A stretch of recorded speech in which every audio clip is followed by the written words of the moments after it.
What's going on, guys? And in this video you guys are going to learn how to increase your velocity without wasting time on training that doesn't transfer over to the mount. This video is for you if you've been trying to increase your velocity and have done prior programs in the past in which you were guided but still left with no results and more confused. But you still know you have what it takes because you've seen glimpses of it. You just need the right approach to help you connect the dots. So if that sounds like you, watch this video till the end where I'm going to share with you my exact 3-step process to increase velocity and be that guy for your team. Now, imagine a career in which you had the clarity to know how your body wants to move. A future in what you do in the gym translates over to the mound. A future in which you're not known as the guy who can't get strikeouts because your velocity is too low. How ideal would that be for you? And if you use this 3-step process, that's exactly what will be possible. Just like Joe, a college freshman that went from a mid-80 slump to throwing 91 in 6 weeks. Jake, from quitting baseball completely confused about what he should do to throw harder, we took him from 81 to 89 in 8 weeks and back to playing college. Or even Jaden, a hitter turned pitcher that went from 86 to 90 in 1 week. But before I dive into this, I want to share with you my story and why I'm putting this training together. Back in my day, I was a lefty throwing low 90s in high school. I had flow, confidence, and felt unstoppable. But after going D1, everything changed for me. The training flipped. Heavy lifting, rigid mechanics, new methods that didn't fit. I tightened up, lost my feel, and by the end of the fall, believe it or not, I dropped down to 78 miles an hour. I thought I just needed to get stronger. But no matter how hard I trained, my velo didn't come back. Eventually, I fell back to JUCO, and that drop wrecked my identity. I was supposed to be an impact freshman. Now I was barely hanging on. I started chasing every solution I could find. Velocity formula, mobility screens, met ball throws, even mimicking my buddy who was with the Cleveland Guardians MLB system. Nothing worked. I felt like a statistic, not a pitcher. Questioning if I was even meant for this game. The turning point came for me when a former coach introduced me to motor preferences. I finally saw what I was missing. My mechanics weren't broken. I just wasn't moving how I was wired to move. So I started building my training based on how my brain and body actually prefer to move. But that wasn't the only piece. What completed the puzzle was learning about fascia and how the body isn't meant to move in isolation, but as an integrated system. Traditional gym training had kept me stiff and segmented. After this shift, every drill, every movement bridged the gap between the weight room and the field. Training movement, not muscles. In just 16 weeks, I jumped from 76 to 92, pain-free, fluid, and confident again. I had colleagues though asking if I go back pursuing a professional career. But I already found my new path, helping others break free from the same trap I was stuck in.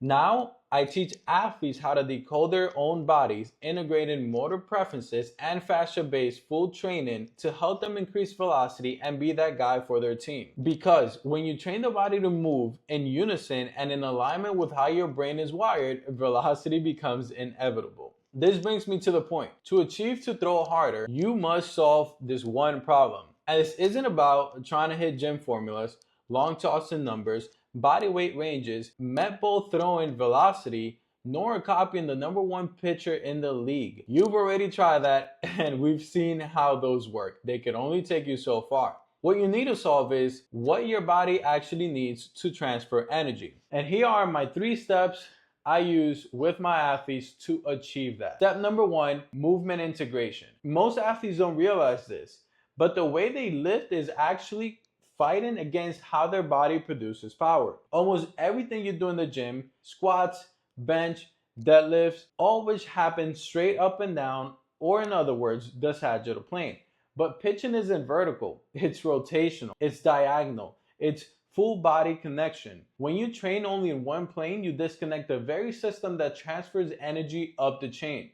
You teach the leg to push, but not to link. You teach the core to brace, but not to transfer. You teach the arm to throw, but not to carry on force. That's why your velocity plateaus. You've built strength, but you've built it in isolation. Movement integration changes that. It retrains your nervous system to connect muscles together the same way they're used when you pitch, using 4 major body slings, longitudinal subsystem, posterior and anterior oblique sling, and the lateral subsystem. When this connection clicks, your power stops getting trapped in the lower half and starts flowing through the body, feeling smoother, more elastic, more explosive, not tight or forced. Just look at Seed. Before working with me, he trained like most pitchers, heavy lifting, upper and lower body splits. He was strong but disconnected. Every throw felt forced. But once we shifted him to fascia-based training, movements that linked his glutes, obliques, lats, core together, the results came fast. In just 5 weeks, he went from throwing 84 to 91. Fast forward that to 8 months, he got up to 94 miles an hour. What changed wasn't his effort, it was how his body organized force. The weight room stopped being a place to work out and became a lab to transfer energy, teaching the body to coordinate and connect and release force in the same sequence you use when you pitch. Step number 2, understanding your natural tendencies. In other words, motor preferences. And this is a piece that separates athletes who force mechanics from those who move effortlessly. Most pitchers are trying to move like someone else. They see a pro's delivery, copy the look, and then wonder why their velocity drops and their arm starts hurting. But your body isn't wired the same way. The way you generate power, stabilize, and move through space is unique to you. For example, let's say I wanted you guys to go ahead and clap diagonally. Regardless of whether you're lefty, righty, dominant, it really doesn't matter. You're going to notice that when you try to clap, you will have one hand that's on top of the other. This is a motor preference. You would do this 10 times out of 10 times. Now, if you were to go ahead and try to clap with the opposite hand, you would notice, to some of you, it may be a little bit of a challenge. You may not be as directed, and you may not be applying the same force because it is unnatural. And that is exactly what the industry is making you guys do with all of these different mechanical points. We all have a unique movement coding that our body loves to follow in order to move more efficiently. Take JC, for example. When we first started working together, he was stuck in the mid to high 80s. Every coach before me told him the same thing. Sit deeper into the back leg, hold counter rotation, but that wasn't how his body wanted to move. Through his assessment, I found that JC was more of an extended based mover. His power came from staying tall, riding his momentum forward, and letting his body flow. So instead of forcing him into back leg flexion and loading the heel, we built his delivery around his actual tendency. The result? Within just 3 months, JC jumped from mid-80s to 93, and that wasn't the end of it. After 8 months, he was up to 96 and playing pro ball. Nothing magical happened here. He just stopped fighting his body and started using it in the way that it was designed to move, eliminating wasted effort.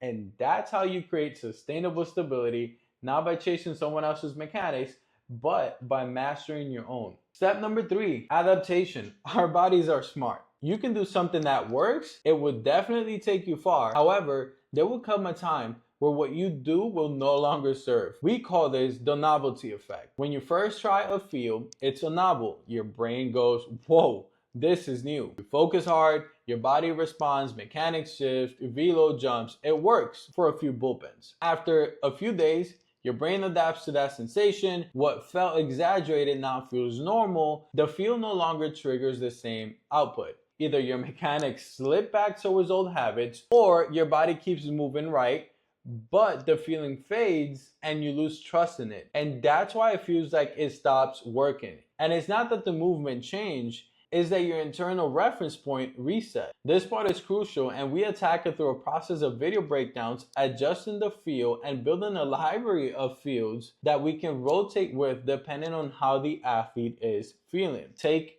for example, Ethan.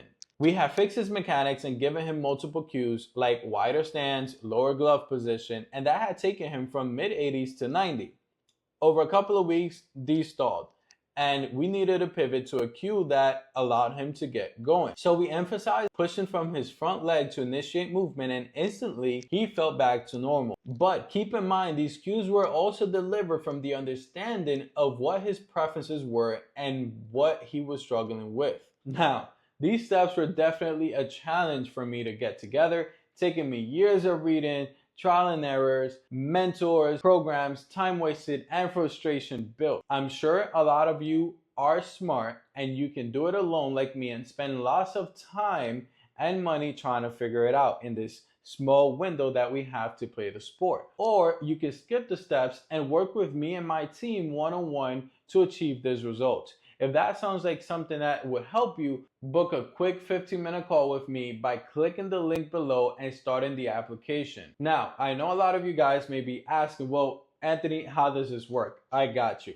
So if we were to work together, you guys, number one, have to go through an integrated movement assessment. This is to understand your body and movement limitations so that we understand what exactly we need to look for and fix. So everything in here will be on an app. It won't be this complicated. This is on my end since I am the admin. But everything in here is explained by me through a YouTube video in which you guys will be recording and sending over so we can go ahead and break down. Once we get that done, we will get on a one-on-one call where we will perform the motor preference test live. Now, we have those two things available. We are going to use the movement restrictions that you have and how your central nervous prefers to move, so that way we can go ahead and build out your entire program where you will be getting lifting that directly correlates to what you need to fix.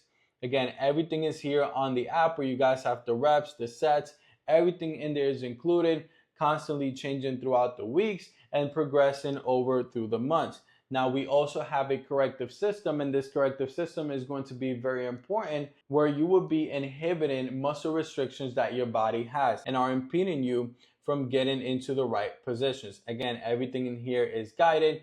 You would also be receiving the arm care as well, where everything will be up on the app on the days that you have to do it, how you got to do it, and for how many reps and sets. Now, keep in mind, don't think that just because everything is on an app that you can get away with not doing things. I see everything, and we hold each and every one of our athletes accountable to do everything that's within the app in order to get results. Now, let's go off into the throwing. So I have this athlete here where I'm going to use him as an example. We have his warm-ups, drills, reps, notes, everything, as well as a calendar of for what to do each and every single day of the week for throwing. Of course, velocity isn't also everything. We also teach our athletes to throw strikes and with the pitches that they have, or whether we're trying to build a new pitch, right? So we have a command series in which it gives them a framework that they can follow when they're throwing bullpens, flat grounds, so that everything is executed with a lot more intent. Now, here's how we deliver feedback. We deliver feedback on a Loom video, exactly how this video is recorded, where I go ahead and when the athletes send me their videos, because we have two-way access of communication, I will be breaking down what they're doing, what they need to do, and showing them how exactly they need to complete this. Our support is ongoing, and this is not the only way that we support our athletes one-on-one. We also have a one-time-a-week community call where each and every single athlete goes ahead and join, and we break things down live. They ask questions, they learn from each other, and it's a great environment for you to continue growing, where now you see other athletes who are in your shoes and have gotten out of your shoes to improve and be better. So it's a whole unified process in which we're literally almost holding your hand for you to get to where you need to be. And these are all methods used that have worked for over 190 plus athletes, like Manny, who went from 94 to 98 and healthy again. Weston, from 80 to top in 94. Logan, from 90 to 92. Nathan, a high school senior, from 81 to 89 in 12 weeks.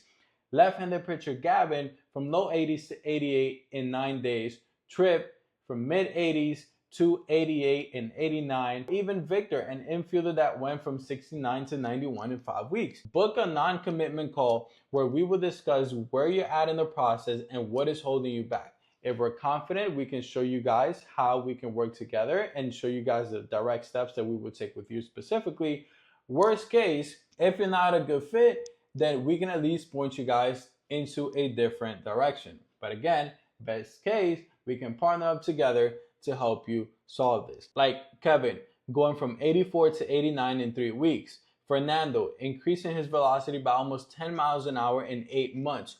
Or Gunnar, from 84 to 89 in just 8 weeks. Book a call with us today, and I'll be seeing you guys on the other side.